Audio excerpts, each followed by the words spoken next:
नमस्कार दोस्तों। यूके की हिपोक्रेसी एक बार फिर से सामने आ गई है।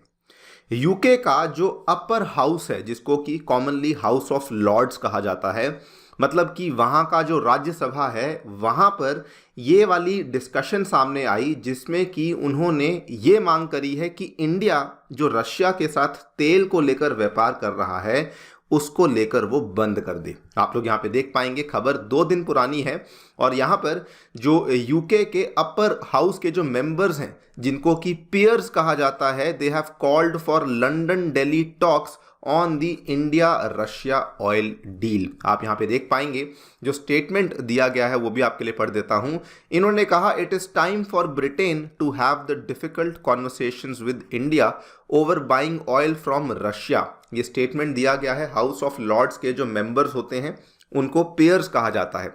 थोड़ा टेक्निकल है कि किस किस को पेयर्स कहा जाता है, किस किस को नहीं, but we will not go into that. But मोटा मोटा जो बेसिकली वहाँ के राज्यसभा के काफ़ी सदस्य हैं जिन्होंने मिलकर के ये आवाज़ उठाई है।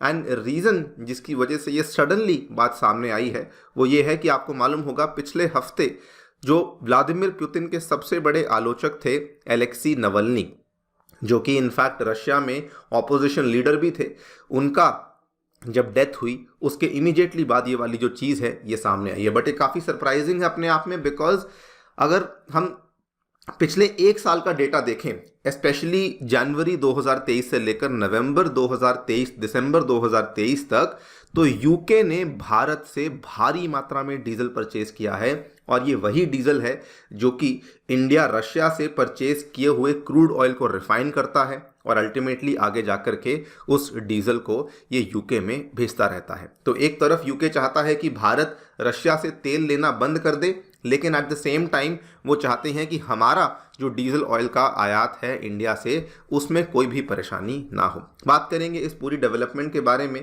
कि यूके ने यहाँ पर क्या मांग करी है, एंड ऑल्सो यूके की हिपोक्रेसी को भी हम लोग डिस्कस करेंगे कि कितनी भारी मात्रा में वो लोग इंडिया से असल में तेल को खरीद रहे थे। आइए शुरू करते हैं दोस्तों मेरे साथ। मेरा नाम है अनिरुद्ध। यदि आप लोग हमें फॉलो करना चाहते हैं, हमारे लेक्चर्स के अपडेट्स को प्राप्त करना चाहते हैं, तो यहाँ पर दिए गए टेलीग्राम चैनल्स के माध्यम से ऐसा कर सकते हैं। आगे बढ़ने से पहले आपको बताना चाहूँगा कि अनअकैडमी के ऑफलाइन सेंटर्स अब नई दिल्ली के करोल बाग, नई दिल्ली के मुखर्जी नगर और उत्तर प्रदेश में प्रयागराज के सिविल लाइंस में भी आ चुके हैं। अगर आप इनमें से किसी भी सेंटर में एनरोल करना चाहते हैं तो जाकर के भी कर सकते हैं।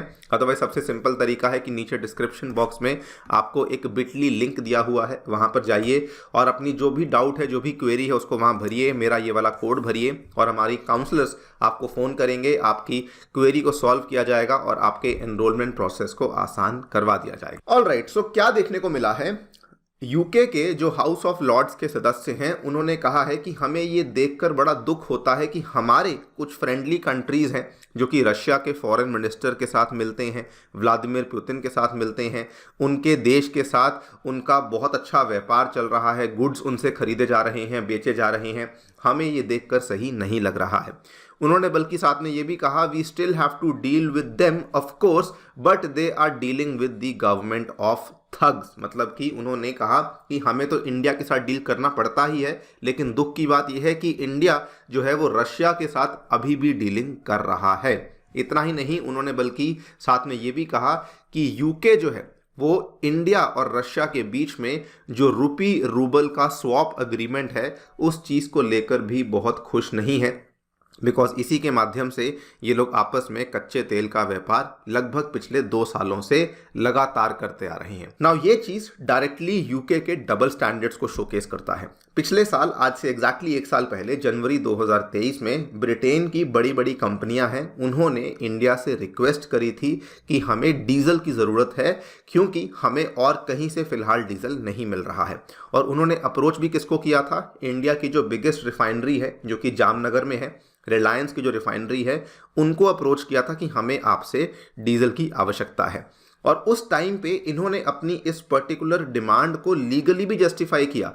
लीगली जस्टिफाई कैसे किया कि देखिए, हम लोग डायरेक्टली रशिया से तेल नहीं खरीद रहे हैं, हम लोग डायरेक्टली तो तेल इंडिया से ही खरीद रहे हैं, और क्योंकि इवन दो वो रशिया से आने वाला तेल है, लेकिन क्योंकि उसकी सब्सटेंशियल प्रोसेसिंग जो है वो भारत में हो चुकी है, इसका मतलब हम लोग उसको इंडिया का ही ऑयल मानेंगे।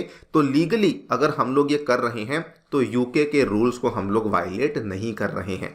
इन्होंने अपने ही जो यूके के द्वारा लगाए गए सैंक्शंस थे रशिया के ऊपर, उसके अंदर से खुद ही लूपहोल को ढूंढा और उस लूपहोल का गलत इस्तेमाल करते हुए इंडिया से इन्होंने डीजल ऑयल को परचेज करना शुरू कर दिया। ये लोग ये कहां से परचेज कर रहे थे? ये दोस्तों परचेज कर रहे थे इंडिया की लार्जेस्ट रिफाइनरी, जो कि दुनिया में भी one of the largest refineries में फॉल करती है, that is the Jamnagar refinery of Reliance India limited. ये प्राइवेट सेक्टर रिफाइनरी में से इनके द्वारा बेसिकली भारी मात्रा में डीजल ऑयल को परचेज किया जा रहा था। इसके कुछ बहुत सारे आंकड़े भी हैं जो कि हमारे लिए उतने रेलिवेंट नहीं है, लेकिन इसके आंकड़ों से पता लगता था कि कितनी ज़्यादा मात्रा में इनकी प्रोसेसिंग कैपेसिटी बढ़ चुकी थी और कितनी भारी मात्रा में इनका जो एक्सपोर्ट है वो भी स्पेशली यूरोप को और यूके को दोनों को ही बढ़ चुका था। अगेन वहां पर भी इनके डबल स्टैंडर्ड सामने आए थे। You will be surprise to know कि यूके में इस चीज़ को परचेज कौन कर रहा था। ऑब्वियसली जब तेल की बात हो रही है तो वहां पर भी जो ऑयल मार्केटिंग कंपनीज है वही परचेज करेंगी। तो company such as Shell, BP, Trafigura, इनके द्वारा इस चीज़ को परचेज किया जा रहा था। अब यहाँ पे डबल स्टैंडर्ड्स क्यों सामने आते हैं? जब 2022 में रशिया यूक्रेन का युद्ध शुरू हुआ था, कुछ ही टाइम के बाद शेल ने अपने आप को रशिया से विड्रॉ किया था। शेल ने ये कहा था कि हम लोग अपने आप को विड्रॉ कर रहे हैं बिकॉज यूरोपियन गवर्नमेंट्स ऐसा चाहती हैं, इंक्लूडिंग यूके, वो भी ऐसा चाहते हैं, और हम लोग सैंक्शंस के साथ कंप्लायंस पूरी मेंटेन करना चाहते हैं। जो भी लॉज रेगुलेशंस हैं उनको भी हम लोग वायलेट नहीं करना चाहते हैं। एक तरफ शेल ये बोल रहा है, लेकिन दूसरी तरफ शेल ही था जिसके द्वारा रिलायंस के साथ इतना बड़ा जो व्यापार है वो डीजल ऑयल का किया गया। एंड अल्टीमेटली वो वही डीजल ऑयल है जो कि हमने रशिया से परचेज किया था और आगे जाकर के हमने उसको शेल को बेच दिया था। ये कहानी केवल शेल की नहीं है, बीपी के द्वारा भी सेम चीज़ कही गई थी।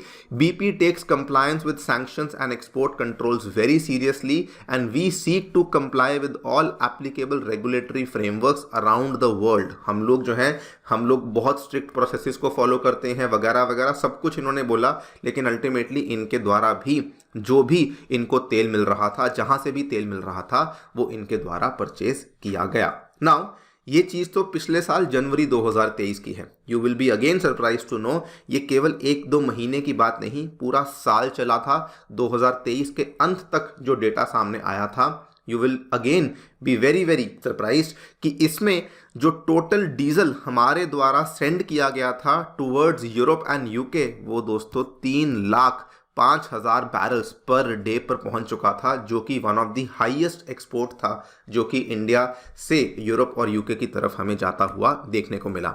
आप लोग यहाँ पर देख भी पाएंगे, ग्राफ में भी आपको दिखेगा कि जनवरी में तो कहानी केवल शुरू हुई थी, उसके बाद ये बढ़ते बढ़ाते यहाँ पर पहुंची और अल्टीमेटली इसने अपनी पीक को टच किया था नवंबर के महीने में।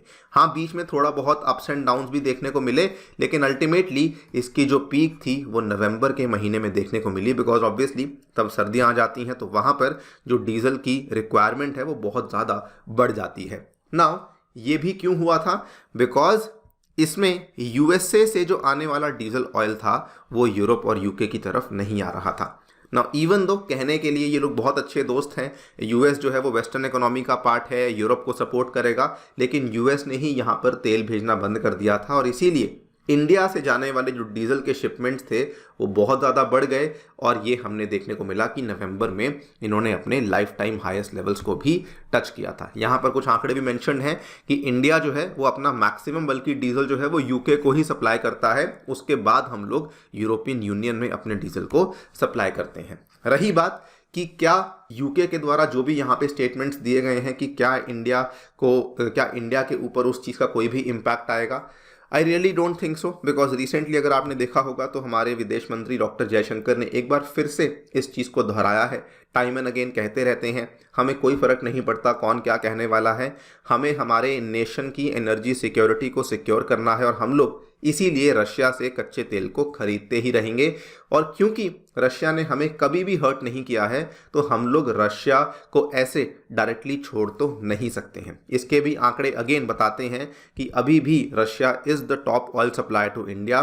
और इवन दो बहुत सारे हमारे ट्रेडिशनल ऑयल सप्लायर्स इस चीज़ से नाखुश हैं, लेकिन क्योंकि रशिया हमें सस्ते में तेल दे रहा है तो अभी भी हम लोग यहाँ पर अल्टीमेटली सस्ता तेल रशिया से खरीद ही रहे हैं।